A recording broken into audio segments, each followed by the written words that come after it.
Hello बच्चों अब करेंगे हम क्वेश्चन नंबर 9। बड़े इजी क्वेश्चन है, मुझे लगता है आपको अच्छे से समझ भी आ रहे होंगे, तो मैं क्वेश्चन में वेस्ट नहीं करूंगा उसको रीड करने में ज़्यादा टाइम। तो सीधा क्वेश्चन के मुद्दे पर आते हैं। भाई मेरे को पता लग गया net profit before tax and extra ordinary item मेरे को यहाँ कैलकुलेट करने हैं। तो सबसे पहला काम मेरा क्या होता है बच्चों, प्रॉफिट फॉर द ईयर। और मैं क्या देखता हूं, क्लोजिंग माइनस ओपनिंग। तो यहां पर दोनों दे रखा है मेरे को, क्लोजिंग दे रखा है 3,36,000 माइनस 1,00,000 रुपए, और ये अमाउंट आ जाएगा हमारा माइनस करने के बाद 2,36,000 रुपए। तो बच्चों आपको थोड़ी थोड़ी बातें याद आई, हमने जो कॉन्सेप्ट में पढ़ी थी, ठीक है। उसके बाद फिर क्या होता था बच्चों, सीधा प्रोविजन फॉर टैक्स जो भी लगाया जाता था, या आप कह सकते हो, या अपने हिसाब से सीरीज में करेंगे, चलो ठीक है। फिर इन्होंने बोला है dividend paid in the current year. इन्होंने करंट ईयर में कितना डिविडेंड पे करा है उसको हमें क्या करना पड़ेगा, ऐड डिविडेंड पेड। अमाउंट आ रहा है यहां पर 72,000 रुपीज। फिर उसके बाद बच्चों यहां पर आता है interim dividend paid during the year.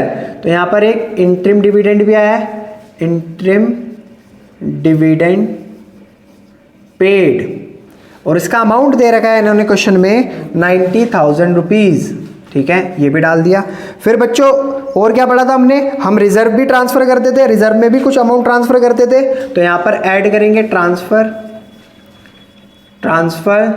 To reserve, और यहां पर अमाउंट आ जाएगा हमारा कितना, 1,00,000 रुपए। 1,00,000 रुपए रिजर्व में ट्रांसफर कर दिए। फिर उसके बाद बच्चों हमने क्या पढ़ा था, हमने टैक्स भी तो पे करा था, provision for tax, provision for tax.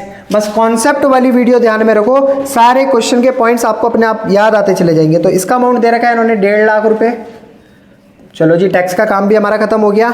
Refund of tax, याद आई बच्चों बात थोड़ी सी, यहां पर मैंने आपको एक बात बताई थी, जब भी रिफंड ऑफ टैक्स का पॉइंट आएगा आप क्या करोगे, माइनस। तो बस ठीक है, माइनस कर देते हैं। रिफंड ऑफ टैक्स कितना अमाउंट है, 3,000 रुपए। शर्म नहीं आई वापस देते हुए, चलो ठीक है, कोई बात नहीं, जो आ रहा है रख लो। फिर बात आती है आगे, लॉस ड्यू टू अर्थक्वेक। अब देखो यहाँ नुकसान हो गया, ये कौन था, क्या था हमारा, एक्स्ट्रा ऑर्डिनरी एक्सपेंस। और जो एक्स्ट्रा ऑर्डिनरी एक्सपेंस होता है उसे हम क्या करते हैं बच्चों, ऐड। तो मैं यहाँ पर सीधा सीधा लिख दूंगा एक्स्ट्रा ऑर्डिनरी एक्सपेंस, और इस नाम का मतलब भी मैंने आपको समझाया था, जो कभी कभी होते हैं। तो यहाँ पर कितने रुपए का नुकसान हो गया, 2,00,000 रुपए का, ठीक है, यहाँ 2,00,000 रुपए लिख दिए। फिर उसके बाद बच्चों इंश्योरेंस कंपनी क्लेम लेकर पहुंची, कितने रुपए, 1,00,000 रुपए। तो ये क्या हो गई हमारी, एक्स्ट्रा ऑर्डिनरी इनकम, ये होगी हमारी माइनस। और ये कितने रुपए आए 2,00,000 में से, सिर्फ 1,00,000 रुपए, ठीक है बच्चों। इसकी टांगे थोड़ी और लंबी कर लेते हैं और इसे यहाँ से क्लोज कर देते हैं, और यहाँ पर लिखते हैं net profit before tax and extra ordinary item.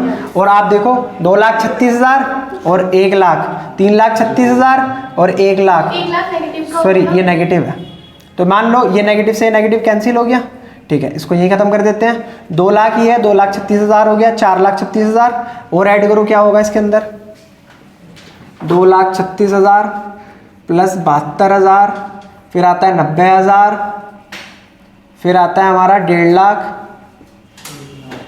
क्योंकि ये 1,00,000 ये 1,00,000 हमने माइनस कर दिया है। फिर आता है हमारा 2,00,000। चलो बच्चों फटाफट से ऐड कर लेते हैं, सारी जीरो से सारी जीरो नीचे आ गई, 000। ये आता है 6 2 8, 8 आ गया यहाँ पर, 7 3 10 9 19, कितना आ रहा है बच्चों, 7,48,000। अब इसमें से 3,000 रुपये कर देंगे हम माइनस, तो ये हो जाएगा 7,45,000 रुपये। Very good. क्या किताब वालों का भी यही आ रहा है, ठीक है, तो उन्होंने सही करा है। फिर आई होप आपको क्वेश्चन की सारी सीक्वेंस, सारी स्टेटमेंट, सारे पॉइंट अच्छे तरीके से समझ आए होंगे। अगर आपको क्वेश्चन वाकई समझ आया तो प्लीज़ वीडियो को लाइक कमेंट शेयर जरूर कीजिएगा।